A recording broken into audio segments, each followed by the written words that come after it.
बंगाल उपचुनाव में दीदी ने बीजेपी को करारी शिकस्त देते हुए परचम लहरा दिया। करीब 58,000 वोटों से ममता बनर्जी जीत गई।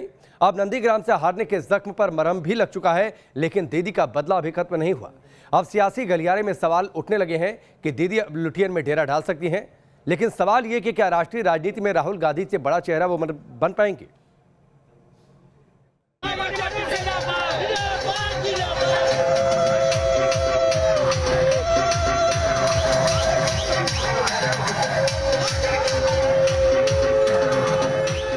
बंगाल में गूंजा जय भवानी। 2021 में फिर छा गई दीदी। बीजेपी की रणनीति काम ना आई। बंगाली मानुष को दीदी ही भाई। हम हमारा देश का जितना जनता है, जनता का प्यार मोहब्बत मेरे को मिला, आशीर्वाद मिला, दुआ मिला, मिला। मैं सबको धन्यवाद करती हूँ। बंगाल में दीदी का दबदबा खूब दिख रहा है। लगातार तीसरी बार ममता बनर्जी ने बंगाली मानुष के दिल पर राज कर लिया है। ये तब हुआ जब बीजेपी ने बंगाल की सत्ता पर काबिज होने के लिए पूरी ताकत झोंक दी थी। प्रधानमंत्री नरेंद्र मोदी से लेकर यूपी के सीएम योगी तक फायर ब्रांड नेताओं की फौज प्रचार के लिए लगा दी थी, जिन्होंने ममता बनर्जी को खूब ललकारा था। दीदी और उनके अपराधियों ने बंगाल की जनता को त्रस्त किया है, निचोड़ दिया है। सम्माननीय आदरणीय दीदी। बंगाल में दीदी को हराने के लिए बीजेपी के बड़े नेता डेरा डाले हुए थे। स्टार प्रचारक उतारे, दीदी के तुष्टीकरण पर हमला बोला, अराजकता के खिलाफ आवाज बुलंद की, मतुआ समाज में पैठ बनाई, टीएमसी से नेताओं की फौज बीजेपी में शामिल कराई, लेकिन कोई रणनीति काम न आई। बस दीदी को नंदीग्राम में करारी हार का सामना करना पड़ा।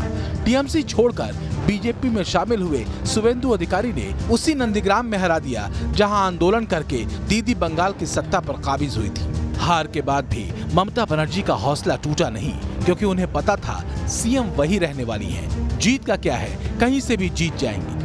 मैं आप लोगों को कहने चाहूंगी कि बंगाल का जब इलेक्शन शुरू हुआ था, तब से बहुत सारे कॉन्स्पिरेसी हमारा पार्टी का खिलाफ में हुआ था।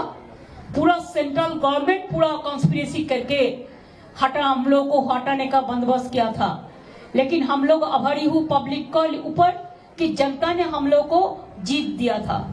ममता बनर्जी भवानीपुर से लड़ी और जीत भी गई, लेकिन इस बार एक फैक्टर और भी था।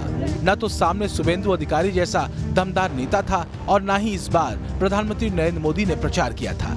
यानी ये दो फैक्टर ममता बनर्जी पर भारी पड़े। खास तौर से बंगाल में पीएम मोदी का जाना ममता की सियासत को काफी डैमेज कर गया। ओ दीदी,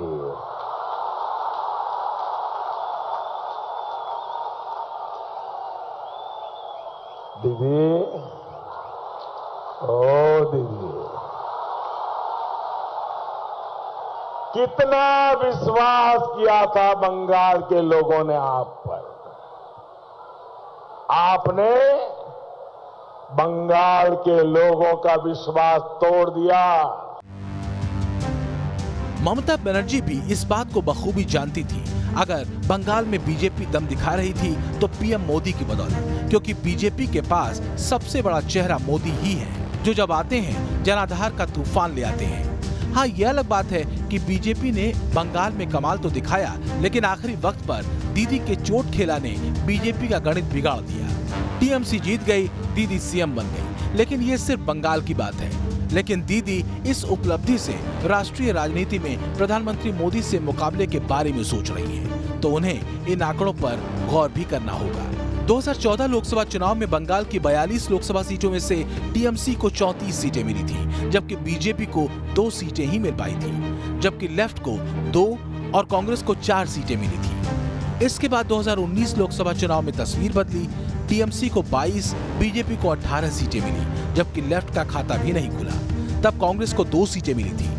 अगर वोट शेयर की बात करें तो 2014 की तुलना में टीएमसी का वोट शेयर 39.7 से बढ़कर 43.7% हो गया।